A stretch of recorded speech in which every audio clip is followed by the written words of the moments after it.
So, Anton, tell us about the men's retreat that I saw you posting about recently. How did you get involved with that? Why did you go to it? What part did you play in it? And what did you get out of it? Yeah, no, thanks, Dwayne. Good question. I really started just dipping into going to, because I had friends who were running like men's circles over maybe the last 3 years, so not necessarily a long time.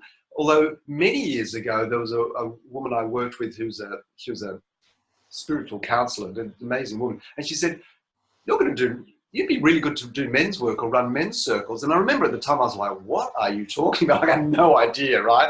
I mean, I don't feel like I'm really qualified or ready to do that. Anyway, about 3 years ago, I started to just dip into it and sit in, just like men's share circles, basically, that a couple of friends of mine, running, and then did a bit more of that. And then last year, I'm involved with a community that runs events out at a property outside of Sydney in the forest. It's all pretty cool and it's a great thing to do. And they were like, okay, what are we going to do at this event? We're going to do this, we're going to do that. There's a bit of yoga, there's this, that. And I was like, oh, men's circle would be good. And they went, right. So who's running the men's circle? It was like, and everybody just looked at me and I was like, okay, I guess I'm running it. And it really is that thing of just sometimes you put your hand up and you don't have to know everything. Like, just step in. Like, what's the qualification to run the men's circle? Well, I guess turning up and saying, let's do a men's circle, really, at the end of the day. And anyway, so I ran it at our autumn equinox and spring equinox events, and the men really loved it. And most of them had never done anything like this before. And so I combined my, a bit of like the physicality of some of my knowledge of martial arts, of dance, of breath, so that it wasn't just a big head thing like we're all going to sit around nattering. And I really enjoyed doing it, but I also really took on board that men were like, wow, that was really good. Like, I've never done anything like that before. I really got a lot of value from that. So I was like, there's obviously like a need here. And in some ways, I've got to admit, Dwayne, I've sort of resisted this to a certain extent in terms of like, oh, I'm going to make this my mission. And so however, I keep being drawn towards it. And so the men's retreat came up because it was like, oh, if I'm going to do more of this work, I haven't actually done a men's retreat. It popped up, it came like up in front of me. I was like, and it was very accessible. I was like, oh, I need to do this. And I wanted to learn more. Like, what the hell do you do on a men's retreat for a weekend? The guys running it was super cool. Like, it was like, wow, these are like cool guys. And that's what drew me to it. So there was both for my own benefit and with an eye to what can I learn that I can then give to other men was actually a big motivation for it as well.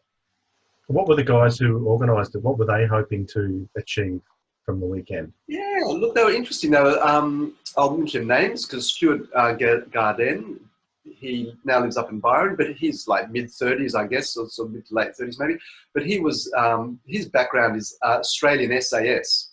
So we're talking tours of duty in Afghanistan, Timor and everything. So coming from like super elite trained military and then gone through the whole detox from the army, post-traumatic stress, whatever he's gone to go through, and for the last 5 years done, and gone more into, a more spiritual journey, basically, and vision quests and all of that.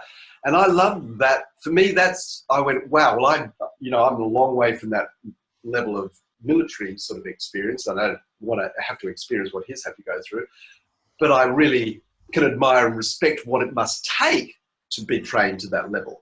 So I just went, I trust this guy's going to bring things to the table. And what was great about that is there was like, if you didn't know that was his background, there was nothing in what he did to like, he didn't play that card, if I can put it that way. And then we had another facilitator, Ryan Barraclough, who was coming from like elite sport and really understanding human movement and the human body. And obviously I could really relate to that. So that's what they were the guys sort of running it.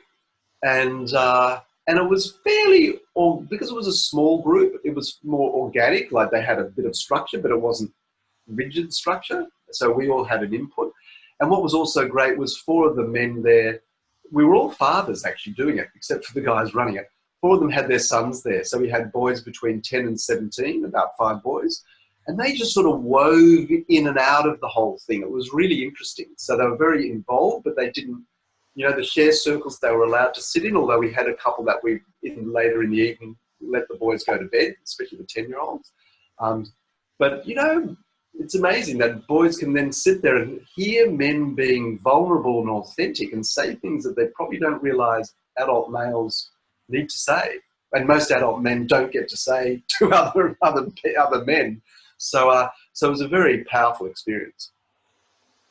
So what was the aim? Were you trying to help men get rid of emotional baggage, or just try and connect better, or was there some other aim?